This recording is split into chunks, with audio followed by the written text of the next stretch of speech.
Erica here with PrepScholar GRE. Here today to tell you how to master GRE vocab.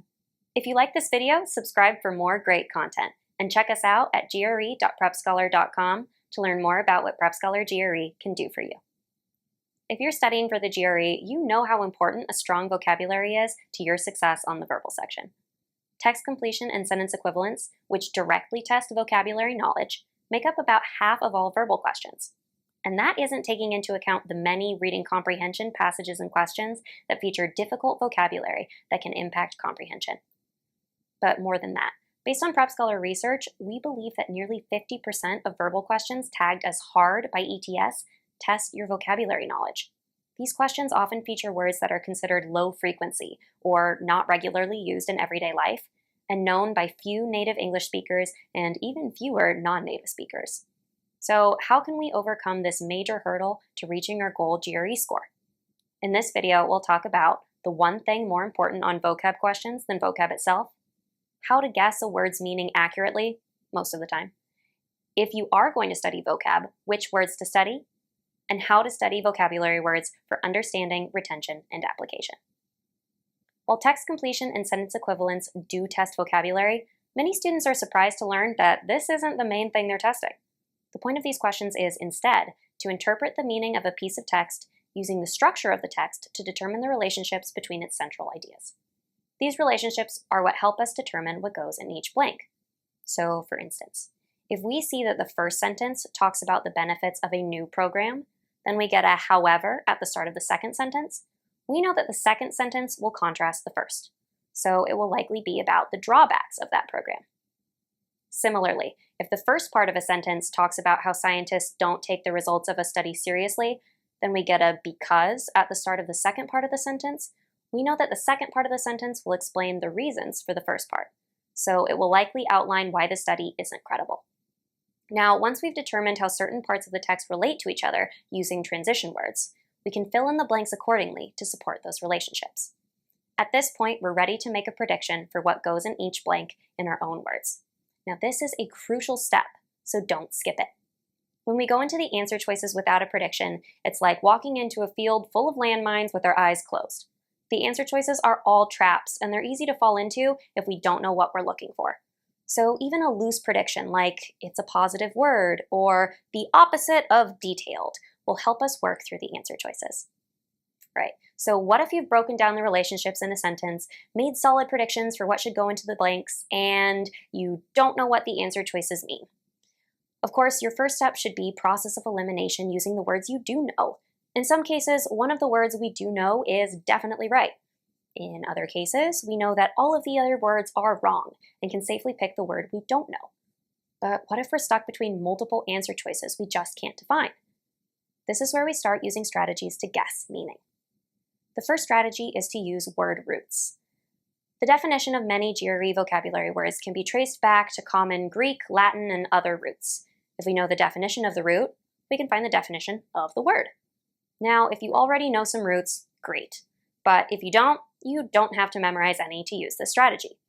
All you have to do is identify words with similar syllables in them. For instance, you may not know what populace means, but you might recognize that it sounds like popular or population, so you can guess that it has to do with a large number of people. Similarly, you may not know what the word benignity means, but you know that benign is used to describe a tumor that isn't cancerous, so you can at least guess that it has a positive meaning. The second strategy is to use prefixes. Many GRE vocabulary words are just words we know with one or two prefixes with defined meanings tagged on the front. This means that if we know the meaning of the prefix, we can define the vocabulary word.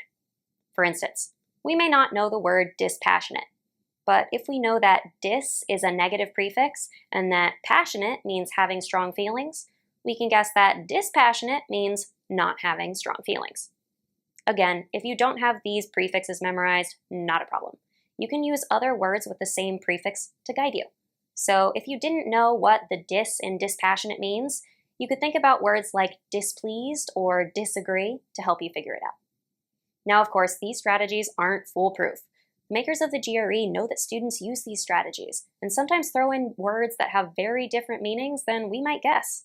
For instance, we know that indefensible and invariable mean not defensible and not variable. So we might guess that ingenious and invaluable mean not genius and not valuable. But really, they mean very genius and very valuable.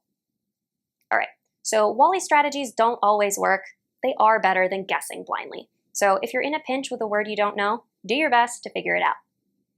Now, of course, just because there are more important things than vocabulary and because it's often easy to get around not knowing the words, that doesn't mean that studying vocab is always a waste of time. But for most people, it is. There are countless GRE vocabulary lists out there. Just do a quick Google search and you'll find dozens of them. Unfortunately, most of these lists are garbage. They're inaccurate and unrealistic. Let's go through some of the common types of GRE vocab lists and what the problems with them are. First, the 100-word or 50-word list. The problem: it's too short to thoroughly prepare you for the GRE. There are more than 100 vocabulary words on a single GRE exam, and there's no guarantee that the specific 100 words on a given list will all show up. Even if the list is high quality, you're still missing out on important vocabulary. Second, the 900-word or 3,000-word list. The problem: you're unlikely to truly master so many words, and you have no way of knowing which words are really important to memorize and practice. Working with a long list of words might feel comforting, but it's the same as flipping through the dictionary and hoping you'll get lucky. Chances are you're not mastering the high-frequency words most likely to show up on the GRE. And third, the random list of difficult words. The problem: the list is probably inaccurate. It takes meticulous research and frequent updates to generate a list of GRE words that are actually likely to show up on the GRE. A lack of methodology usually means that the list maker pulled a bunch of hard vocabulary words or words from the old GRE. So how can you make sure that you're studying the right words? One option is to make your own word list from the practice questions and practice tests you're using to study. Every time you reach a word you aren't sure of, add it to your vocab list. This ensures that you're studying words that are likely to appear on GRE questions and that you definitely don't know. Now, of course, this only works if you're using high-quality study materials, but that's a topic for another video. Another option is to use a word list that you can trust to be accurate. At PrepScholar, the word list used in our free GRE vocab course is based on careful analysis of official ETS materials, as well as other popular and reputable word lists, to identify the words that are most likely to appear on test day. To learn more about the process we use to do this, you can visit our blog using the links in the description, but I can promise you it is very thorough and very time-consuming. The resulting list includes the 300 most important words you will need to know for the GRE, ranked from will appear, likely to appear, to may appear. This means that even if you have a limited timeline leading up to test day, starting with the will appear words will get you as much benefit as possible in the time that you have. Now, even after you found a realistic, helpful word list or made your own, it's still just a list of words and definitions. A good GRE vocabulary list alone is not enough. Let's go through some of the common mistakes people make when studying GRE vocabulary. First, reading straight down the word list. Reading through pages and pages of words can feel productive, but it won't help your brain make the neural connections you need to remember the words long term. You'll get through a lot of words without really understanding how to use any of them correctly.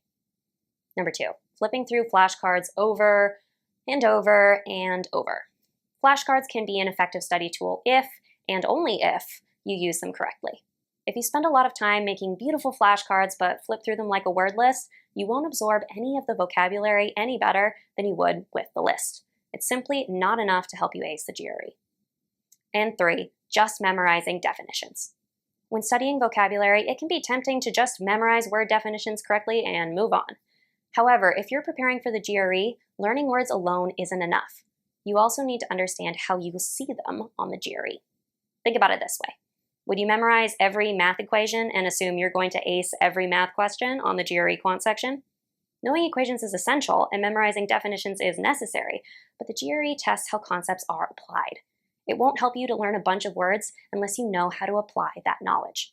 Now at PrepScholar, we use these principles to design a free course around our word list. Our approach is based on the latest research on effective study methods and our deep knowledge of the GRE. So we're confident that the PrepScholar vocabulary course will help you quickly learn key words and how to use them on the GRE. Now, studying is most productive when it's distributed over digestible study sessions. So the words in this course are broken out into bite-sized lessons to create convenient stopping points and promote long-term learning. The lessons are presented in flashcard format to capture the benefits of immersive learning. To help you actively master and recall the material, every vocab lesson is followed by a quiz that tests how well you know each of the words you just studied. Now, as a result of this design, the words you study will actually stick with you until test day. We also ensured that our course allows you to practice the vocabulary in the context of realistic GRE questions. So each flashcard includes a realistic GRE sentence that uses the relevant vocabulary word to help you get used to seeing the words in the context of complex academic sentences like the ones you'll see on the real GRE. Then, the quizzes all feature fill-in-the-blank questions that mirror the style of GRE text completion and sentence equivalence questions. These questions require you to understand multiple vocabulary words in one sentence and work with vocab words as both right answers and wrong answers, just like you'll see on the real GRE. This means that as you study, you're not just memorizing words, you're learning how to use them on the GRE. Now, of course, you can also apply all of these principles to your own word list or another word list that you found. A good way to do this is to self-administer short quizzes, in which you're required to come up with a definition and a sentence for each word. Another good option is to keep a log of the problems containing these words. Later on, you can come back to these questions. If you really know your vocab words, you should be able to answer them no problem. And that's how you can master GRE vocab. Thanks again for watching, and feel free to check us out at gre.prepscholar.com for more great GRE content. And if you want to give our free GRE vocab course a try, visit our blog at prepscholar.com/GRE/blog. See you next time.